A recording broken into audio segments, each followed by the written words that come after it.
Hey, it used to be once upon a time that when I used to teach Oedipus, I could just use the word Oedipus and there would be a snicker in the classroom. And that is probably because a lot of people are exposed to Oedipus solely from the perspective of Sigmund Freud, who taught, of course, Freud being the father of psychoanalysis, what would become contemporary psychology and behavioral science.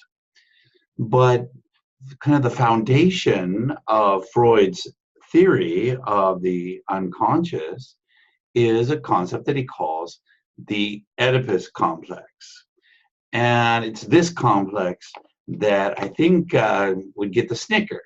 Unfortunately, in today's world, so few people even know about Freud that that that I don't even know that that even comes up. So I want to talk a little bit though about the Oedipus complex, or better put, Sigmund Freud does literary interpretation. Now, if you're not familiar at all with Freud, of course, Freud is the father of contemporary behavioral science, psychoanalysis, and I think we often judge him harshly because many of his ideas that people like to talk about today are no longer considered credible. For example, some of his obsessions with infancy and sexuality, the psychosexual kinds of elements of his theory. I think it's unfair to belittle Freud for the things that he gets wrong, because what's really happened with Freud, and I would put him as one of the greatest geniuses in the history of the world. That's how seriously I take him. But the problem with Freud is that so much of what he came up with and described, we now accept as fact today. The idea that we have an unconscious and a subconscious, that there even is such a thing as the psychoanalytical aspect of the brain, that there's more actually taking place than we physically see when it comes to the activity of the brain. So much we have to be grateful to Freud. So there's a part of me that cringes a little bit when we mock him, because that is very unfair, when in many ways, many of us are grateful to him. But I will also argue that while in psychology, behavioral science circles, Freud does not have the same sort of credibility that he once had. Again, I would argue it's because so much of what he came up with, we now just accept as fact and forget where it came from. But in literary circles, Freud is still an absolute treasure. I would say in many ways, Freud has become more important in literary circles than he does in the behavioral science circle. And that's because his theories of psychoanalysis, of psychology, and of the subconscious have become standard for how we interpret literature. And that includes, of course, everything going back to Gilgamesh to contemporary film. We love to talk about what's going on in the mind of the character. Well, we talk like that largely because of Freud. But one of the things about Freud and how he came up with his theory is that he essentially read literature as avidly as he studied people. He was a voracious reader, especially of classic literature. And when we talk about the classics, whenever you hear that term classics, what that really generally means is Greeks, Romans, and Hebrews, especially Greeks. And he was an avid student of literature. And he came up with an idea that's really the foundation for his theory of child development. And he based it on the myth of Oedipus Rex, or Oedipus the king.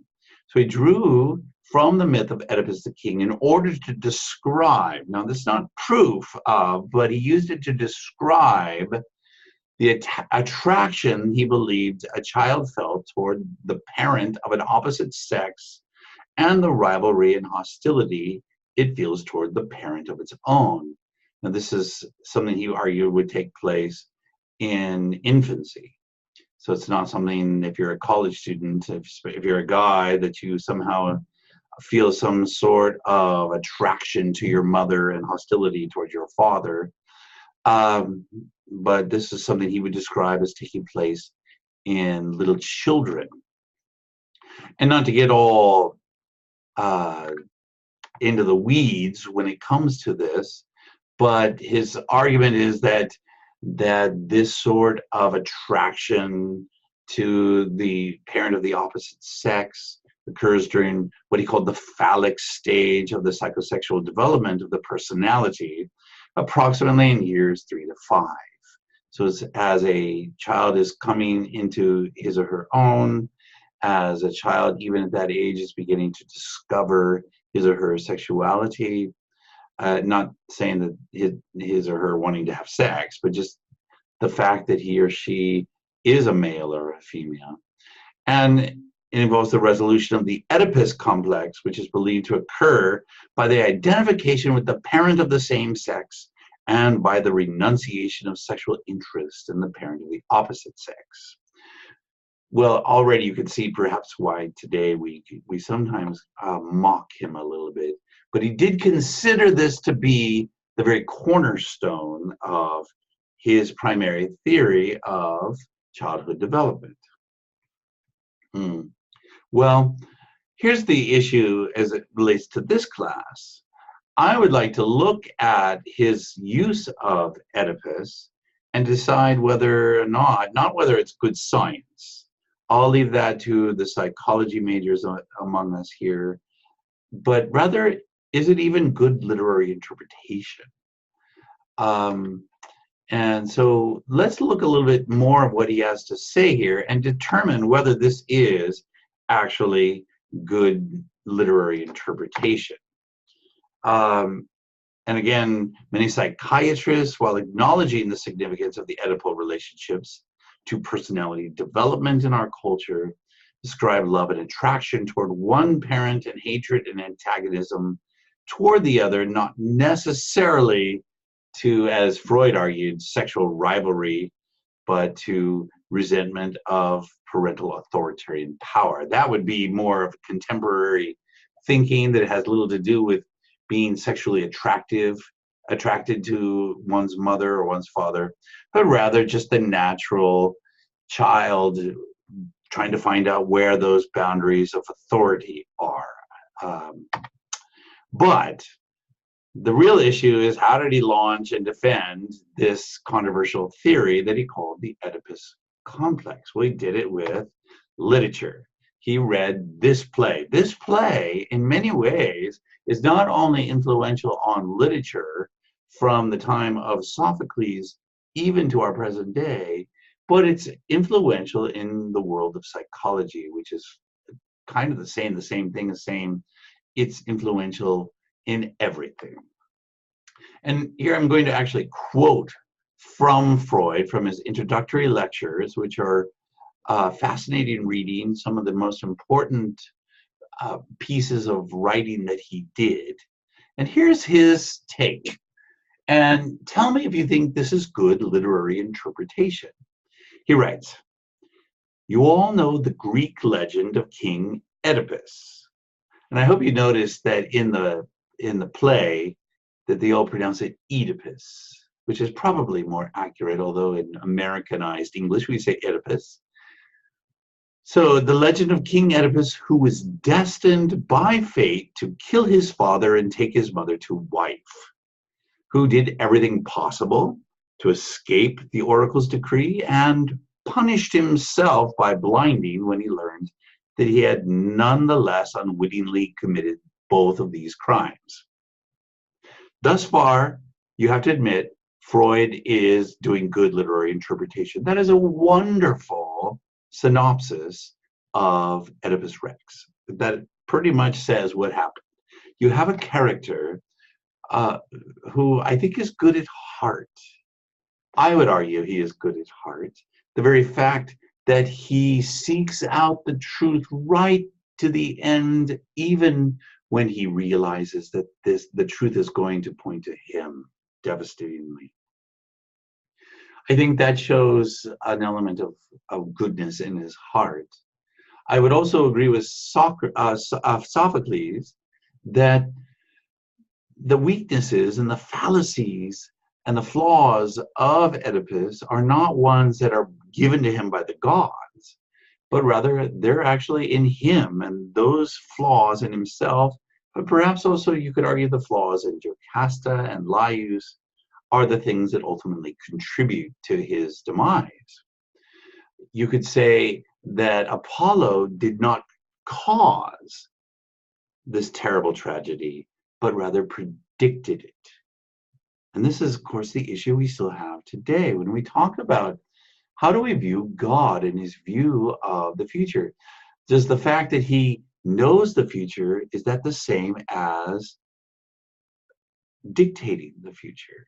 The fact that he could see it coming, does that mean that he causes it to come? That discussion has not left us yet in 2,500 years. But moving on, so we have Freud thus far. He's doing a good job. Now look at what he says, though. He says, Sophocles' play, Oedipus Rex, illustrates a formative stage in each individual's psychosexual development, when the young child transfers his love object from the breast or the oral phase to the mother. So in other words, what he's arguing is the child no longer just craves the breast, the mother's breast and the food one gets from it, but to the mother herself. At this time, the child desires the mother and resents, even secretly desires the murder of the father. Here, I'm going to show you a little graphic cartoon here. So if you don't like that, close your eyes. This is from a New Yorker from all the way back in the 1930s. So you can see way back then, we were still kind of mocking Freud for this idea. But here it is, kind of humorous, I think. It says, what's on Freud's mind? Now, the issue here is that good literary interpretation? I think you would agree with me when you see that up to the point where he starts to apply it to the development of the child into what we now call the Oedipus complex, he's doing just fine. But then when he applies it to the child, he actually does a very poor connection here, because he seems to be describing a situation where the child and Oedipus lusts or craves the mother and resents the father. But there seems to be no sense of lust or craving of the mother, and certainly no resentment of the father. And it certainly doesn't seem to be out of Oedipus's control, as the Oedipus complex seems to make it happen. This seems to be something more where Oedipus is doing everything he can to prevent it from happening.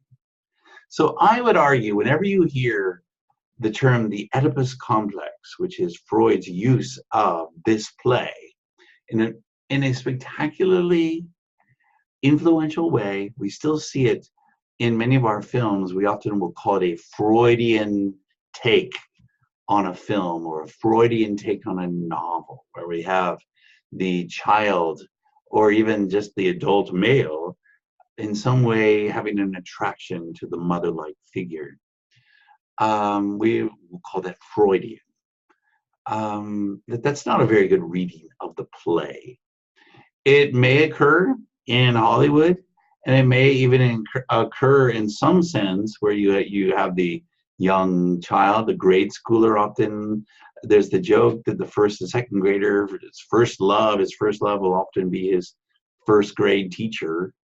But I wouldn't call that Freudian. I don't think the child is old enough to desire the teacher in that way. Even if he says he wants to marry the teacher, that's not the same.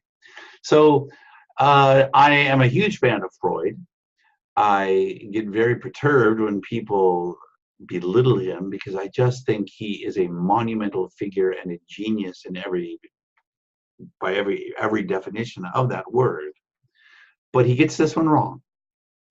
and he gets it wrong badly. And not only have we abandoned it from a behavioral science perspective, I think it's time for us to abandon this interpretation of Oedipus from a literary perspective.